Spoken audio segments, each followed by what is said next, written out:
Google Classroom, tá?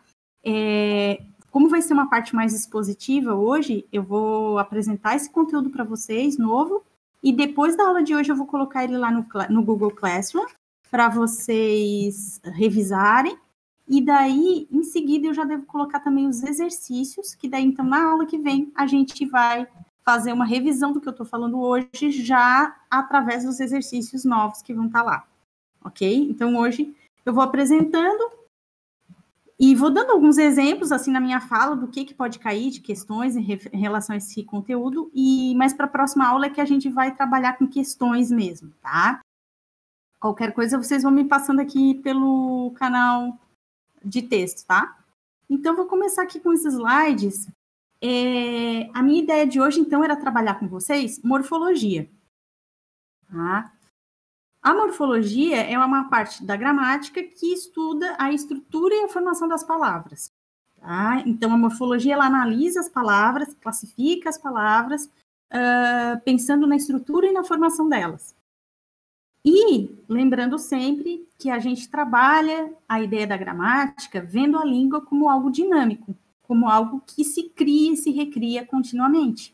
Que nós, falantes da língua portuguesa, estamos o tempo todo, né? Qualquer falante de qualquer língua, está o tempo todo ampliando, mudando, transformando a sua própria língua, né? Então, a morfologia vai olhar para as palavras a partir desse viés também, tá? Por que eu escolhi a morfologia para a gente conversar hoje? Porque eu acho que é um conteúdo bem visual. Quando a gente olha para a palavra, depois de ter conversado sobre essas coisas que a gente vai conversar hoje, vocês vão ver que tudo começa a aparecer mais nítido na visão da gente. E também porque eu acho que a morfologia traz um conjunto de ideias, de conceitos e de palavras novas, um vocabulário que cai muito nas questões, que aparece muito nas questões. Então, às vezes, vão ser questões que o objetivo da questão não é identificar um elemento morfológico, mas lá em uma das proposições, em uma das alternativas, tem vocabulários da morfologia. Tá? Então, à medida que eu for trazendo aqui esse vocabulário, eu vou dando uns exemplos para vocês entenderem, tá? Então, ela é importante pelo conteúdo que ela traz, mas também pelo vocabulário que ela traz, que vocês vão aprender e com esse vocabulário vão poder resolver questões, inclusive, sobre outros assuntos que não sejam morfologia, tá? Então, os primeiros conceitos que a gente tem quando estuda morfologia. O primeiro deles é morfema, tá? O que é morfema? Morfema... peraí, deixa eu ver. Compartilhando a tela. Certo. Vamos ver. Vê se deu, gente. Tá aparecendo? Certo? Tá. Então, acho que agora tá aparecendo certinho, né? Então, ali tem só a definição de morfologia que eu já falei. Mas agora os elementos que a gente vai... Os conceitos importantes. Morfema. Morfema é a mínima unidade significativa que a gente consegue identificar na palavra. O que quer dizer isso? Quando eu digo que eu vou estudar uma palavra de acordo com a morfologia, o que eu vou fazer? Vou fazer uma análise morfológica ou mórfica da palavra, né? Eu vou pegar essa palavra e eu vou tentar dividi-la nas menores unidades significativas. Por que significativas? Que é essa que é a diferença aqui. Porque, por exemplo, quando eu pego uma palavra e separo ela em sílabas, eu estou dividindo ela em mínimas unidades, mas não significativas necessariamente, né? Porque daí, quando eu falo em separar sílabas, eu estou falando de outro tipo de estudo, aí eu estou analisando essa palavra dentro da fonética e fonologia. Ou, por exemplo, quando eu soletro uma palavra, separo ela letra por letra, estou dividindo ela em mínimas unidades significativas mesmo, significativas não, mínimas unidades, em letras. Então, isso é importante para eu estudar fonética e fonologia, para eu ver os sons que cada letra tem dentro daquela palavra. Mas para morfologia, as mínimas unidades que eu utilizo para analisar tem que ter um significado dentro da língua, tá? Não só um som. Então, eu estou falando da estrutura e da formação das palavras. Eu preciso que essas mínimas unidades, esses mínimos segmentos tenham significado. Tá? Dentro da palavra, essas mínimas unidades significativas, elas podem ser morfemas lexicais ou morfemas gramaticais. Aí começamos a entrar no vocabulário, né? Lexicais. Por que lexicais? Porque vem de léxico. O que é léxico? Léxico é a parte da gramática que estuda, ou é a parte da gramática que é o conjunto de vocabulário de uma língua. Tá? Então, quando eu digo uma questão lá do vestibular, do Enem, de um concurso, o léxico, né, ou num texto, por exemplo, chama atenção o léxico escolhido por esse autor, né? O vocabulário, tá? Sempre que tiver lexical, léxico, tá falando do vocabulário. Então, morfemas lexicais ou semantemas também, né? Lexemas, porque vem de léxico, ou semantemas. Semantemas por quê? Por que a gente pode chamar um morfema lexical também de semantema? Porque vem de semântica, outra palavra importante. Semântica é o estudo da significação das palavras. Tá? Então, se a gente está falando lá em mínimas unidades significativas, né? A gente pode chamar de semantemas, tá? Vem da semântica. O que são esses morfemas lexicais? Lexemas, semantemas? São as mínimas unidades que indicam significação dentro de uma palavra referente ao mundo objetivo. Como? A gente já vai ver exemplos, mas é a parte de uma palavra que me faz entender que aquela palavra se refere a algo que existe no mundo, né? Um objeto, um sentimento, uma ação, uma pessoa, tá? A gente já vai ver exemplos. Então, a parte da palavra, parte mínima da palavra que se refere a algo do nosso mundo é o morfema lexical, ou raiz, a gente vai ver.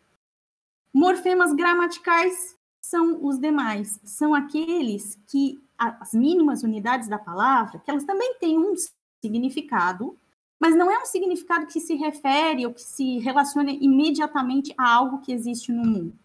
É um significado que ele só passa a existir a partir do sistema gramatical da língua daquela palavra. Então, ele só existe na gramática portuguesa, aquele significado. O que são os morfemas gramaticais? São as partezinhas da palavra que me fazem identificar naquela palavra qual é o gênero, se é masculino ou feminino, qual é o número, se é plural ou singular, qual é a pessoa, quando a gente está falando de um verbo, né? Se é eu, tu, ele, nós, vós, eles. Qual é o modo, se é indicativo, subjuntivo, no verbo. Qual é o tempo, se é passado, futuro, tá? Então, são pedacinhos da palavra, são morfemas, que me indicam algo gramatical, um significado gramatical, tá? Agora a gente vai ver um exemplo para clarear tudo isso para vocês. Tá dando para acompanhar aí? Tranquilo? Vamos fazer uma análise morfológica. O que seria uma análise morfológica? Vamos pegar uma palavra, a palavra gatinhos. Ela é composta pelos seguintes morfemas: gat, inha, o, s. Então, se eu pegar essa palavra e for dividindo nas mínimas unidades significativas, eu vou chegar nessa análise que eu fiz aí, ó. Gat. Gat é o morfema lexical. É o que me diz a qual elemento do mundo objetivo essa palavra está se referindo. Gatinhos está se referindo a um animal, né? O gato, daquela família lá dos felinos e tal. Então, gat é o menor pedaço da palavra que me faz entender o que aquela palavra quer dizer. In. Se eu disser para vocês in, vocês não sabem do que eu estou falando, né? Mas numa palavra da língua portuguesa, sempre que tem inho, inha, a gente sabe que é um diminutivo, ou uma forma carinhosa, às vezes, né?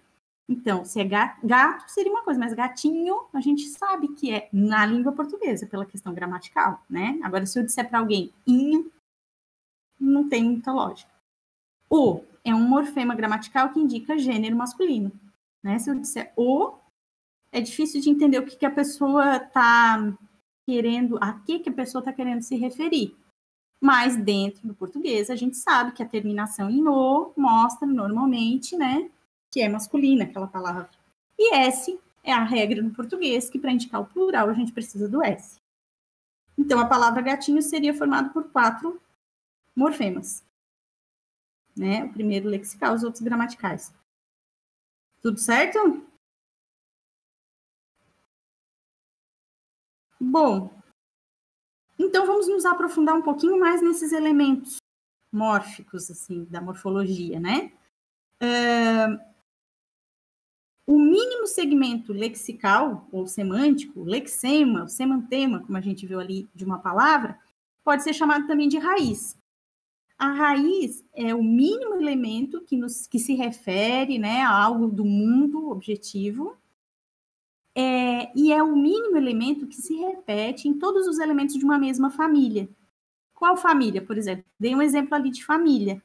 Gato, gatuno e engatinhar. São 3 palavras que vêm da mesma raiz. Fazem parte de uma mesma família, tá? Qual é a raiz? Gate, que me faz entender que ele vai falar de gato, de alguma forma, né? Ou o próprio gato, como a primeira palavra, ou outras algo que se refere, que lembra, que parece, tal, né? A raiz também pode ser chamada de radical primário. A gente já vai ver melhor aqui no segundo tópico. Então, nessas 3 palavras, a raiz ali é igual, gate. E o que é o resto daquele monte de coisa que tem, né? Nas palavras gato, gatuno, engatinhar? Bom, a gente tem na morfologia um termo que é radical. O radical, ele é ou igual à raiz, que daí a gente chama de radical primário, porque ele não tem mais nenhum outro elemento, ele é a raiz coincide, ou ele é a raiz mais afixos, tá? Então, a raiz mais alguns outros morfemas que servem para mexer também um pouco no significado da palavra e que podem vir ou antes da raiz ou depois da raiz. Exemplo, para facilitar, na palavra gato. A raiz a gente já tinha visto que é gat e o ali é só para dizer que é masculino, né? Vai ser um morfema gramatical para dizer que é do gênero masculino. Mas na palavra gatuno, a gente já tem a raiz, mas tem uma coisinha ali antes do O. A gente tem o U e o N, né? Então, isso é um afixo que vem depois da raiz, mas se junta com a raiz para formar o radical gatuno, que depois vai ser somado ao O para dizer que é masculino, porque poderia ser gatuna, né? Engatinhar. A gente tem a raiz gat, mas a gente tem um morfema antes, que é o en, e um morfema depois, que é o in, tá? Mudando o significado, daí eu não estou mais falando de gato, mas de andar como um gato, engatinho, né? E o AR, que a gente vai ver ali depois, que não faz parte do radical. Engatinho, então, seria o radical dessa palavra. Vogal temática. A vogal temática é uma vogal, como diz o nome, que vai ligada ao radical, para dar continuação do radical, transformando ele numa palavra da língua que faz sentido na língua portuguesa, porque só engatinho não é uma palavra na língua portuguesa, porque a gente não tem nenhuma palavra que termine em H pelas regras da nossa língua. Então, preciso colocar ali alguma vogal, né, para essa palavra ter validade na nossa língua, né? Se eu disser engatinha, já é uma palavra. Mas como eu tinha dado o exemplo do verbo engatinhar, além da vogal temática, eu ainda vou botar o R para transformar em verbo, né?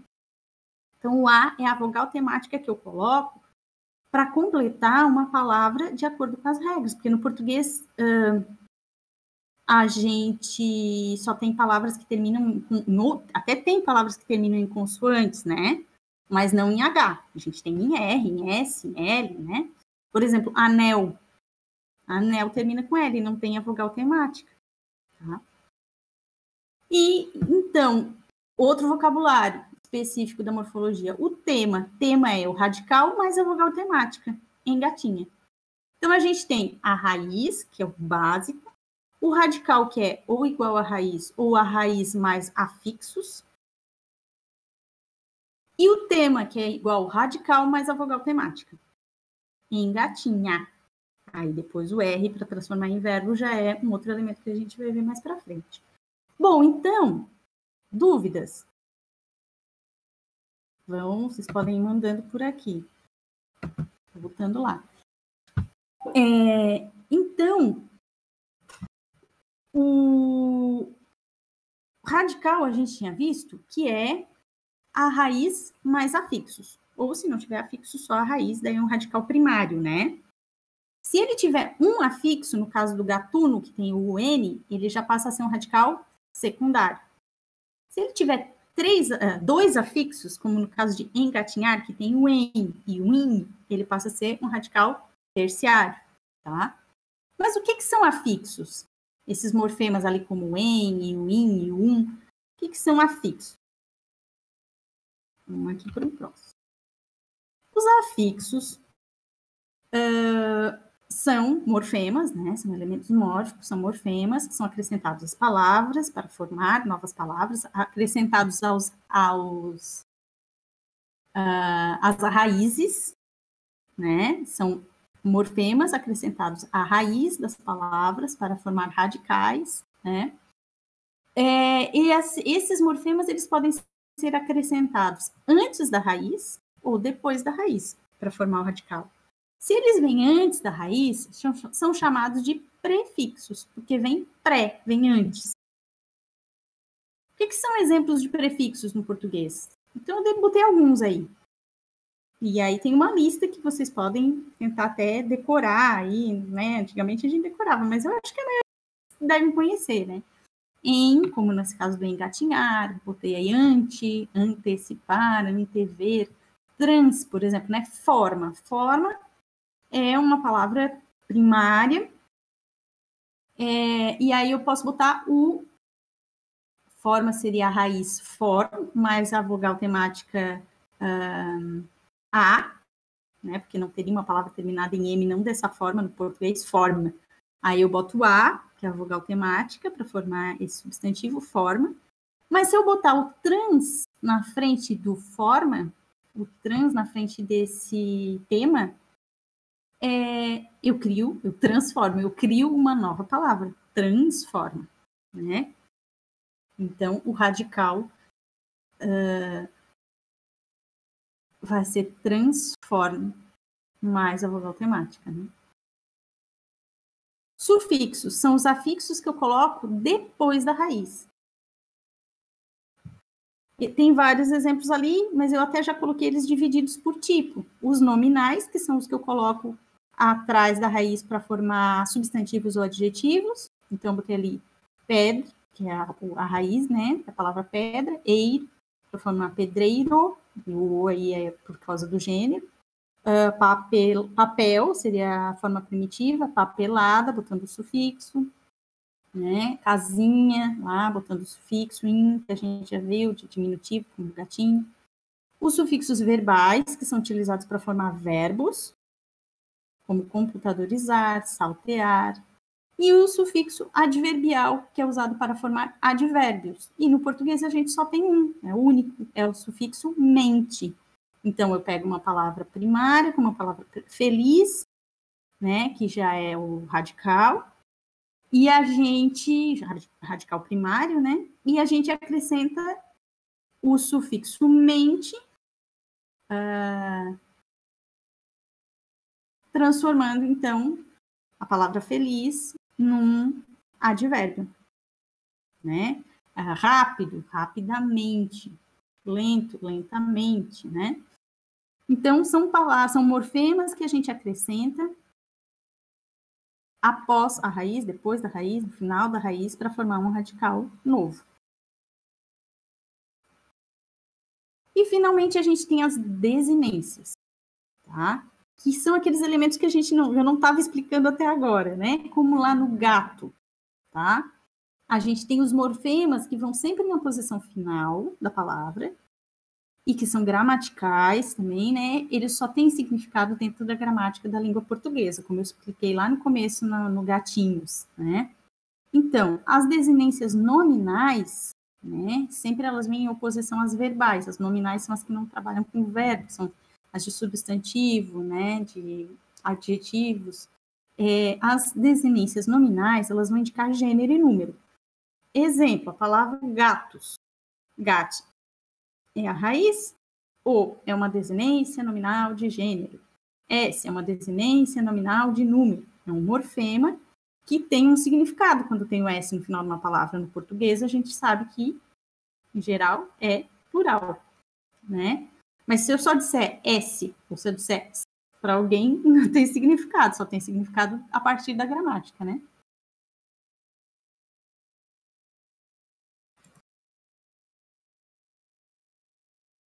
certo?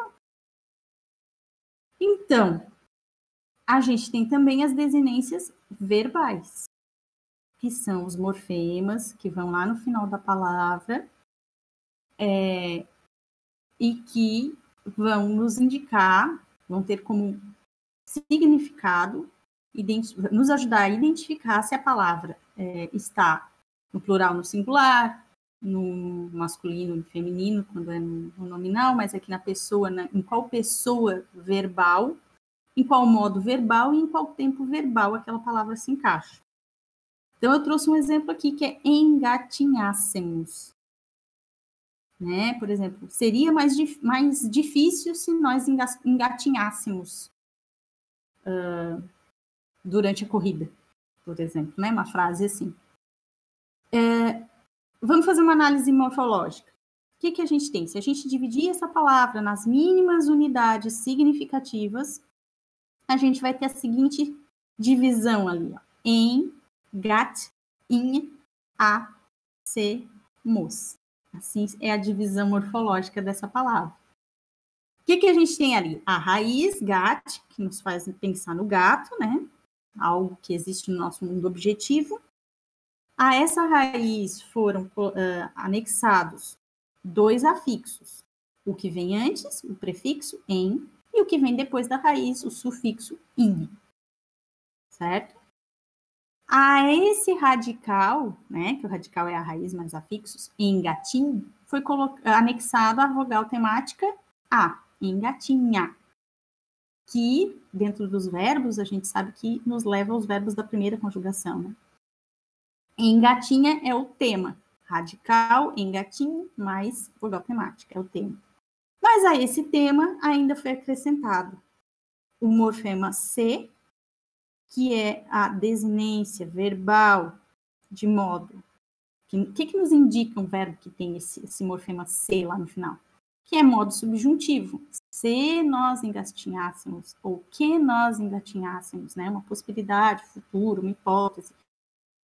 E o tempo perfeito, tá? Tempo verbal. E ainda no final tem mos, engatinhássemos. Se eu disser só engatinhássemos, um falante da língua portuguesa, ele tem já a condição de entender que estamos falando de qual pessoa verbal, né, de conjugação. Nós, que é a primeira pessoa do plural, quando a gente está conjugando um verbo, né? Então, a gente tem uma desinência verbal de primeira pessoa em número plural. Tá? Isso parece confuso, muito detalhezinho, né? Para ver de uma vez só. Agora eu vou colocar no Google Classroom, depois vocês vão revisar com calma. Mas como é que isso vai aparecer nas questões? Não vai pedir para vocês fazerem uma análise morfológica, mas pode dizer assim, mostrar uma poesia, sei lá, um texto e dizer, nesse texto, a desinência nominal ou a desinência verbal C nos mostra que o autor não acredita que aquilo esteja já acontecendo, mas que pode acontecer no futuro. Né? Daí eu vou ver C, onde é que está o C nesse verbo, engatinhássemos? Porque ele me mostra que é um modo subjuntivo. Se nós engatinhássemos, né? Que usa nessa conjugação sempre do modo subjuntivo, né? Se nós fizéssemos, se nós comêssemos, né? Sempre tem esse C. Porque é modo subjuntivo e tal. Entende? Então, às vezes são questões que o foco da questão não é realmente morfologia. Mas, numa interpretação de texto, uma das alternativas, ao invés de dizer lá, o S final diz a desinência nominal de número. Aí a gente pensa, não sei o que é desinência nominal de número. Era o S no final, entende?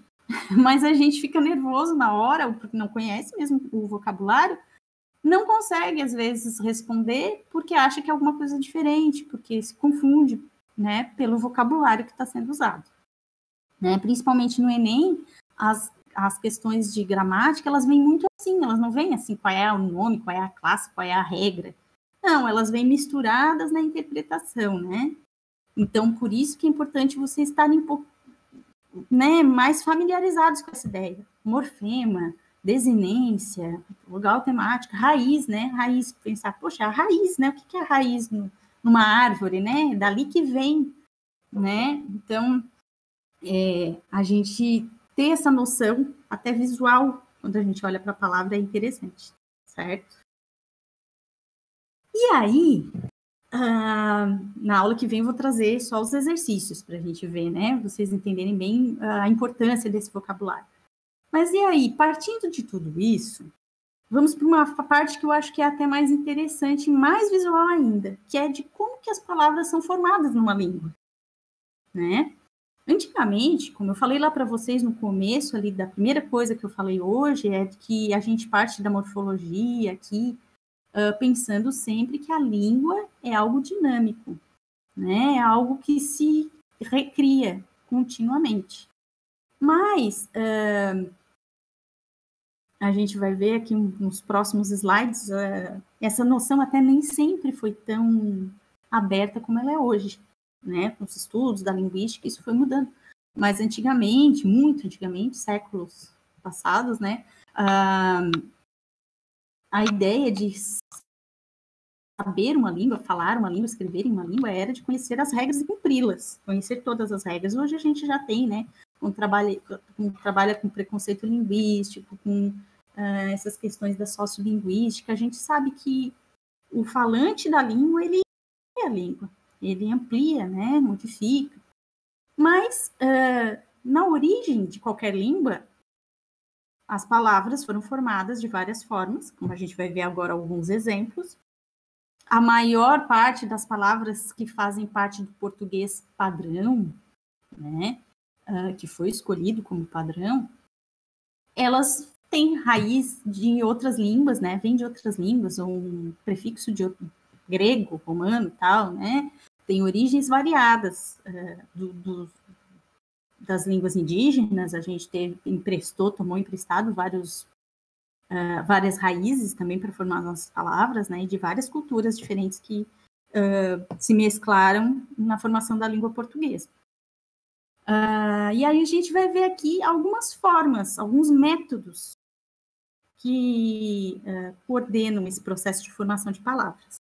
Eles são dois, assim, maiores, né, os mais estudados, que é a derivação e a composição. A derivação é quando a gente pega uma palavra primitiva, que é a primeira a existir na língua, e a partir dela a gente forma uma nova palavra, ou acrescentando afixos na palavra que já existia, ou apenas mudando a classe gramatical da palavra que já existia, ou retirando segmentos da palavra que já existia. Por exemplo, a palavra vender, tá? Se a gente pega essa palavra que era primitiva na língua portuguesa e coloca um prefixo re, né, a gente vai estar formando a palavra revender através do processo de derivação prefixal, porque a gente está botando um prefixo na palavra que já existia e dessa palavra primitiva vender derivou a palavra nova revender, tá? Vendedor, palavra vende, vender, tira o R, bota do, vendedor, né, ali no meio. Formei uma nova palavra, a pessoa que vende, né? Então, a partir da palavra primitiva vender, dela derivou a palavra vendedor por uma derivação sufixal, colocando um sufixo. Tenho a derivação prefixal e sufixal, quando eu coloco o prefixo, formo uma palavra e eu coloco um sufixo naquela palavra que foi formada por prefixo e formo uma nova, ou ao contrário, coloco o sufixo primeiro, né? Então, em vender, eu coloquei o sufixo dor, virou vendedor, e depois eu botei o prefixo re em vendedor e virou revendedor, né? Não sei o que aconteceu primeiro na origem da língua, se primeiro foi revender ou primeiro vendedor. Acho que vendedor primeiro, né? Então, essa é uma derivação prefixal e sufixal. A palavra revendedor deriva da palavra vender. E tem um caso especial aí, que é complicadinho, né? Que é a derivação parassintética, que é quando foi colocado ao mesmo tempo na palavra dois afixos já juntos, prefixo e sufixo simultaneamente. Exemplo, a palavra desalmado. Na palavra primitiva alma, foi colocado o prefixo des e o sufixo do. Como é que eu sei que não é uma derivação prefixal e sufixal. Qual a diferença de uma para outra? A derivação parassintética, se eu tirar um dos afixos, a palavra não existe. Então, por exemplo, se eu tirar des, não existe no português a palavra almado. E se eu tirar o do, não existe no português a palavra desalma. Ela precisa dos dois juntos para existir, o prefixo e o sufixo. O revendedor não, né? Se eu tirasse o re, continuava existindo o vendedor. Se eu tirasse o dor, continuava existindo o revende, revenda, né? Ok? Então, os outros dois processos de derivação que eu falei lá, né? Mudando a classe gramatical ou então retirando os segmentos. Como é que funciona isso? A partir da palavra primitiva, por exemplo, vender, que a gente está usando aqui, que é um verbo, né? Eu crio a palavra o vender, o substantivo vender. Então, por exemplo, pense no vender e não no comprar. Né? Ou o vender bem é algo a ser buscado, a ser visualizado, né? Entendido. O vender bem, né? É algo, é um substantivo abstrato, né? Mas na verdade vem de vender, que é um verbo. Ok? Eu só troquei a classe, né? Aquele negócio, um exemplo bem básico, que é uma regra de português que a gente confunde bastante na acentuação, que é o porquê, né? Tem porquê, né? Que é um pronome interrogativo. E daí tem eu gostaria de saber o porquê, né? Vi no substantivo. E daí muda a acentuação, né? E daí já é junto, né? Venda. Aqui a gente tem o terceiro caso de derivação que existe na língua portuguesa, tirando elementos. Pego a palavra primitiva que era vender, tiro o R, né? O ER, que forma o verbo na segunda conjugação, que é os terminados em ER. E daí, para não ficar só com vend, seria o radical primário, né? Eu coloco a vogal temática A, porque, né, não tem palavra que termine em D na nossa língua. Então, por uma derivação regressiva, eu tirei um pedaço e transformei um verbo em um substantivo abstrato. Tá?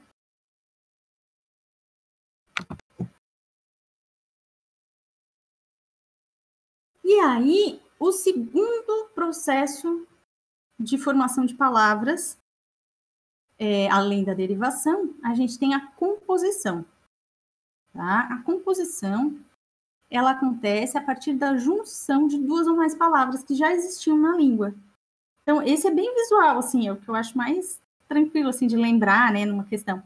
Porque é quando eu pego duas palavras que já existiam e junto para compor uma nova, tá? Então, ela pode ser a composição por justaposição, eu só coloco uma do lado da outra, tá? Certinho.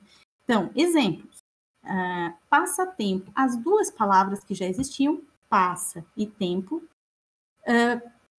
são colocadas juntas numa palavra nova, as duas continuam com a mesma forma, nenhuma foi alterada. Passa, não foi alterada, tempo não foi alterado. Passatempo. É uma outra coisa, né? Uma nova palavra. Amor perfeito. Amor, né? Um sentimento, perfeito, adjetivo, e amor perfeito é uma flor. Né? As duas palavras juntas, nenhuma perdeu nada, nenhuma mudou nada, mas as juntas formam, né? Tem um novo significado, se referem a um novo objeto, um novo elemento do nosso mundo objetivo.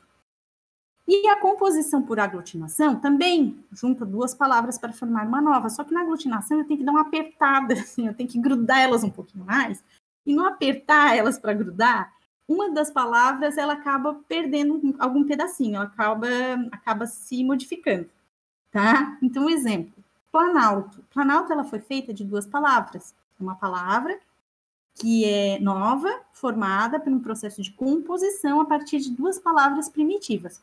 Plano, alto. No grudar as duas, o O do plano, né, teve que sair dali. Daí virou planalto. Aguardente é água ardente. Um dos dois As, né, o último A de água e o primeiro A de ardente ia ter que sair. Saiu um, ficou aguardente. Juntou tudo. Esse é o processo de composição por aglutinação. Tá? Então, é uma das formas de se criar palavras novas na língua portuguesa. Além disso, a gente tem alguns processos que são mais modernos dentro da formação das línguas, e que até são os que a gente mais vai ver acontecendo hoje em dia, né?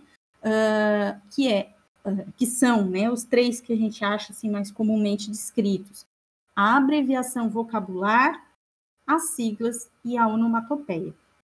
Tá?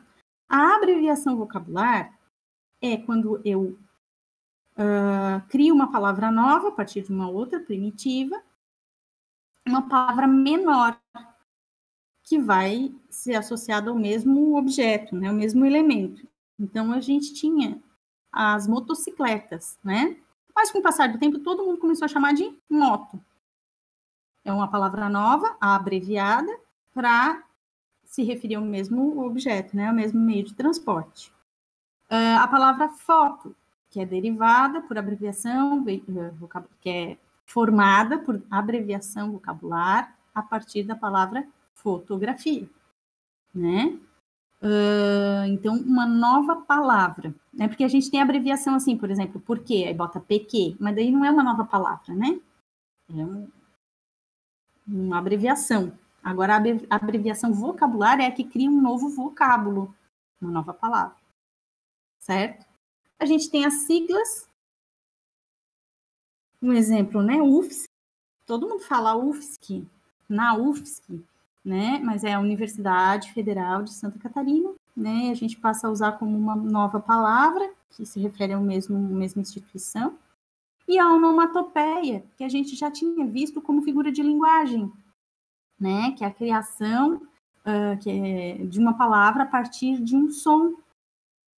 Então, parem com esse zum-zum. Zum-zum é o barulho que se identificava, que se ouvia, né? Por exemplo, um monte de gente junto numa sala, num evento, conversando, tu escuta aqueles zzz, e aí se criou uma palavra a partir do som, zum-zum. Certo? Então, esses são os processos de formação de palavra que a gente encontra até descritos em dicionários, são palavras que a gente vai até achar essa descrição em dicionários, mostrando, né, como elas foram formadas. E aí, a gente está falando de formação, de criação de palavras novas. Eu vou entrar aqui no último conceito com vocês, que é o de neologismo, que pode aparecer muito isso, porque daí entra até numa área de interpretação, como eu vou explicar aqui para vocês, literária, cultural, né? Por quê? Toda vez que eu crio uma nova palavra, eu estou fazendo um neologismo. Neo é um prefixo, né, que significa novo, né? Então, eu estou criando uma nova palavra. Como a gente viu, todas as palavras da língua portuguesa, de uma língua, elas vêm de um radical, né? Às vezes, como eu falei, até de outras línguas, lá na origem, né? Mas, desde que se começou a estudar linguística, cientificamente, e a se falar cada vez mais, principalmente nessa ideia social e cultural, né, da língua sociolinguística e tal, e que a gente foi pensando cada vez mais que a língua é viva, que os falantes da língua que constroem a língua diariamente, reconstroem, né, não existe uma língua sagrada que caiu do céu, assim, todo mundo tem que falar essa língua desse jeito aqui, quem errar fez pecado, assim, ou né, vai ser punido. Antigamente se pensava muito assim, infelizmente ainda pouco tempo atrás, muitos professores também ensinavam a língua assim, né? Mas hoje a gente tem essa ideia da liberdade do usuário, né, da língua. Então, o neologismo hoje é uma coisa automática e num ritmo frenético, principalmente depois da internet. Né? Porque se eu quiser, eu crio uma palavra, boto em todos os meios, né, as mídias que eu acesso, e aí todos os meus amigos vão começar a usar e vão passando, quando a gente vê, tá no país inteiro. Dependendo do alcance da pessoa, né? Eu não, né? Mas alguém que coloque, que tem muitos acessos, né, na internet. Então, exemplo de neologismo desses mais modernos, que é o que hoje em dia a gente vive diariamente, né? Os que vêm, por exemplo, de influência de outras culturas que têm algum poder de influência, né? Então, por exemplo, quando se fala de informática, a influência é inglês, inegavelmente, e aí a gente vai ter vários neologismos que vêm por influência do inglês, como, por exemplo, deletar.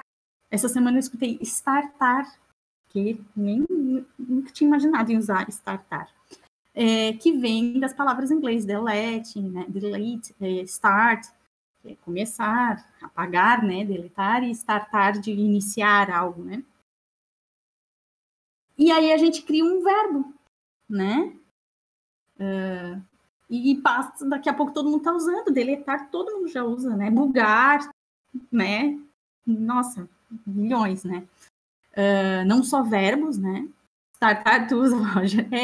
Eu vi uma pessoa dentro da universidade, até numa reunião que a gente estava essa semana, usou, e eu fiquei pensando, bah, esse eu não tinha usado ainda. Então, isso aí já está generalizado, né? No começo, todo mundo, quando chegou a coisa da internet, todo mundo falava, tinha vários artigos, que absurdo. Porque às vezes até, por exemplo, startar, a gente tem inicializar, tem começar, por que não usa? Por que usa startar, né? Aí as pessoas mais radicais, nessa ideia de uma língua sagrada, assim, ficavam indignadas.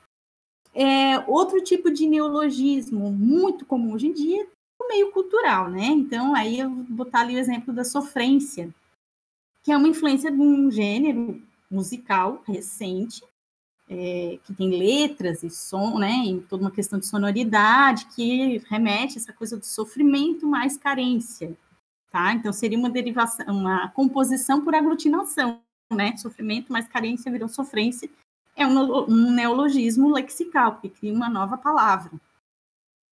E a gente tem o neologismo. Outro que eu lembrei aqui do neologismo, assim, por aglutinação. Claro, não, daí eu acho que não é aglutinação, é justaposição, deboísmo, né? De ficar de boas. E daí tem várias palavras já derivadas, né? Já tem uma família já do deboísmo, assim, na internet a gente vê muito. Então, dos memes, dessas coisas todas vão surgindo, né? Deboísmo, porque até é difícil quando a gente lê, às vezes a primeira, eu que ainda não estou tão acostumada, talvez alguém já esteja, eu fico, meu Deus, que palavra é isso, né? Vem de debo, mas vem de deboas, tá? Né? E a última ali que eu coloquei um neologismo semântico.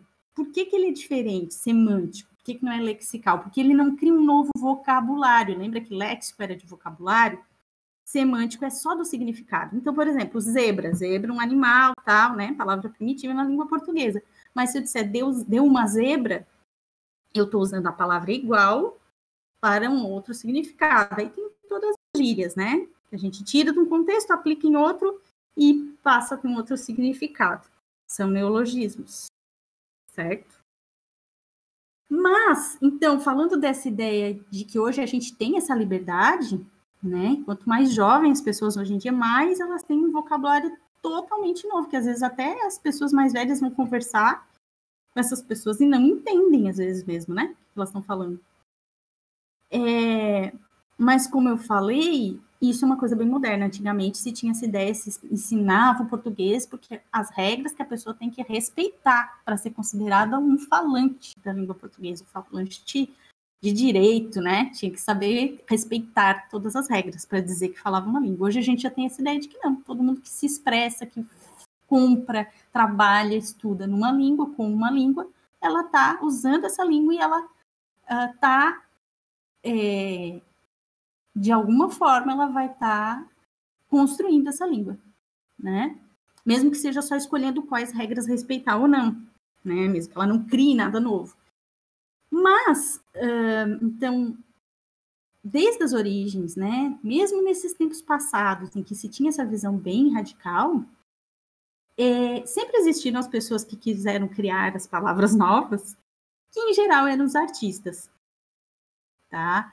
Então a gente vai entrar na literatura, onde vai aparecer muito nas questões de literatura, vocês podem encontrar muito esse vocabulário também da morfologia, né? Pode cair algum texto, por exemplo, assim, de tudo isso que a gente falou até agora, por exemplo, um texto falando sobre as gírias, sobre as linguagens mais atuais, sobre como já caiu sobre os dialetos, né, urbanos, ou de uma de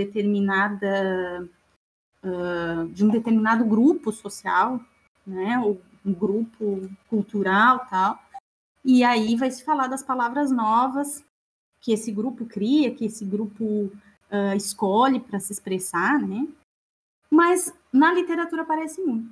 Então, para fechar, eu trouxe aqui para vocês um exemplo de neologismo na literatura, que sempre existiu. Vocês vão achar vários poetas, principalmente a poesia, né, que tenta sempre trouxe um viés mais de oposição, né, de ser mais radical.